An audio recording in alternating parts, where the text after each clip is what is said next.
چلیے اسدین اویسی. شکریہ محترم چیئرمین صاحب، آپ نے مجھے بولنے کا موقع دیا. میں جموں کشمیر ریزرویشن امینڈمنٹ بل اور جموں کشمیر ری آرگنائزیشن امینڈمنٹ بل کی مخالفت میں کھڑا ہوں سر. یہ دونوں بل ہمارے آئین کے خلاف ہیں، اور دوسرا جو بل ہے سر جموں کشمیر ری آرگنائزیشن امینڈمنٹ بل، یہ نہ صرف ہمارے آئین کے خلاف ہے بلکہ ریپرزنٹیشن آف پیپل ایکٹ 1952 کے بھی خلاف ہے.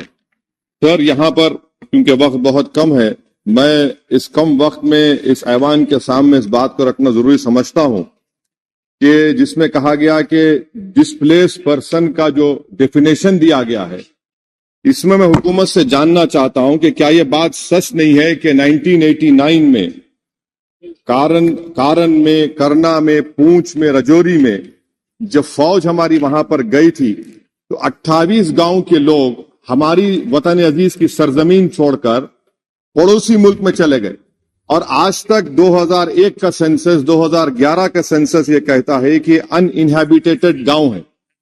کیوں نہیں ہم ان کے لیے پروویژن رکھ رہے ہیں؟ اور اس کے رکھنا ضروری ہے. اور جتنے وہاں پر گئے ہیں یہ مظفر آباد میں رہتے ہیں، 40,000 کے قریب، جس میں صرف 3% کشمیری ہیں، باقی سب گجر اور پہاڑی ہیں.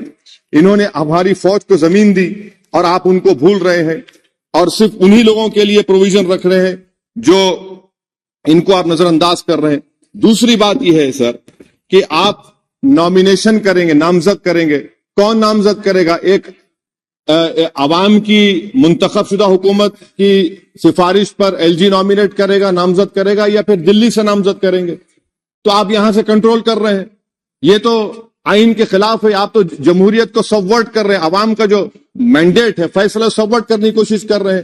اور تیسری بات سر میں یہ جاننا چاہ رہا ہوں کہ آخر کیا وجہ ہے کہ آپ یہ ریزرویشن کیوں کرنا چاہ رہے ہیں کشمیری پنڈت کے لیے؟ نام تو لیجئے کشمیری پنڈت کا آپ. اور اگر آپ یہ کرنا چاہ رہے ہیں تو بتائیے سیکیورٹی تھریٹ کشمیر میں ہے یا نہیں ہے؟ آپ کہتے ہیں کہ کوئی سیکیورٹی تھریٹ نہیں ہے. جب سیکیورٹی تھریٹ نہیں ہے تو پھر آپ نامینیشن کیوں کرنا چاہ رہے ہیں؟ آخر کیوں آپ 370 نکالنے کے بعد وہاں پر ہر مہینہ پاکستان سے دہشت گرد آ کر سری نگر میں گولی مارتے ہیں، راجوری میں مارتے ہیں، ہر مہینہ 5 لوگ مرتے ہیں، کیپٹن مرتا ہے، حوالدار مرتا ہے، لیفٹیننٹ کرنل مرتا ہے. تو آپ کا کون سا نارمل سی ریسٹور کیا؟ آپ کچھ ریسٹور نہیں کیا. آپ لوگ ہمارے سپاہی مر رہے ہیں مگر آپ باجا بجا رہے ہیں کہ امن ہم نے قائم کر دیا 370 کو نکال کر.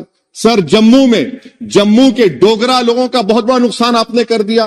112 رائس مل تھے، اب صرف 6 رائس مل بچے ہوئے ہیں. بتائیے آپ نے کون سا بڑا تیر مار دیا 370 نکال کر. پورا پنجاب سے لوگ آ کر جموں کو ٹیک اوور کر رہے ہیں. وہاں کا پولیٹیکل اکویبر آپ نے ڈسٹرب کر کے رکھ دیا. چیمبر آف کامرس کے روز لوگ رہے، سیکریٹریٹ آپ منتقل کرتے تھے ابھی ونٹر میں، پورا جموں کی انڈسٹری کو آپ نے برباد کر دیا، پورے ہوٹل خالی ہیں. تو اور آخری بات سر میں حکومت سے جاننا چاہ رہا ہوں کہ ایک آپ کے انڈسٹریل اسٹیٹ میں ایک کمرہ آپ نے بنایا ہے کیا؟ بتائیے بھائی. امبانی صاحب ہے، اڈانی صاحب ہے، ٹاٹا صاحب ہے، سب ہیں. آپ نے ایک کمرہ نہیں بنایا وہاں پر. MOUs تو کروڑ روپیہ کے ہو گئے. آپ نے خواب تو اتنے دکھائے مگر وہ بیچارے وہ خواب تو پورے نہیں ہوتے کشمیر کے لوگوں کے لیے. جموں میں کر کے دکھائیے، سری نگر تو دور کی بات ہے سر. اور آخر میں حکومت سے جاننا چاہتا ہوں کہ الیکشن کب کروائیں گے؟ 24 کا الیکشن تو آپ کروا لیں گے. آپ نے جیری مینڈرنگ کر کے آپ نے کانسٹیٹنسیز بنا دیے وہاں پر، مگر اب بھی آپ کو ڈر ہو رہا ہے. آپ جموں میں نہیں جیت پائیں گے، بتا رہا ہوں آپ کو. ویلی تو دور کی بات ہے، ویلی تو مجھے یقین ہے کہ نیشنل کانفرنس اور سب لوگ نکال لیں گے. جموں بھی لوز کریں گے آپ. ارے ہاں آپ کی ہماری ڈیل نہیں ہوئی ہے، بول دیں گے ڈیل ہو گئی. ہمارا حال تو لیلا کا ہو چکا ہے.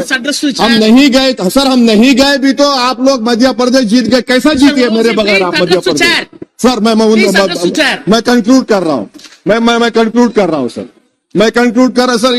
یہ خامخواہ نشیکانت کو عادت ہے چھیڑخانی کرنے کی. اب جواب مل گیا ان کو. تو سر میں حکومت سے جاننا چاہ رہا ہوں کہ آپ اسمبلی کے انتخابات کب کروائیں گے؟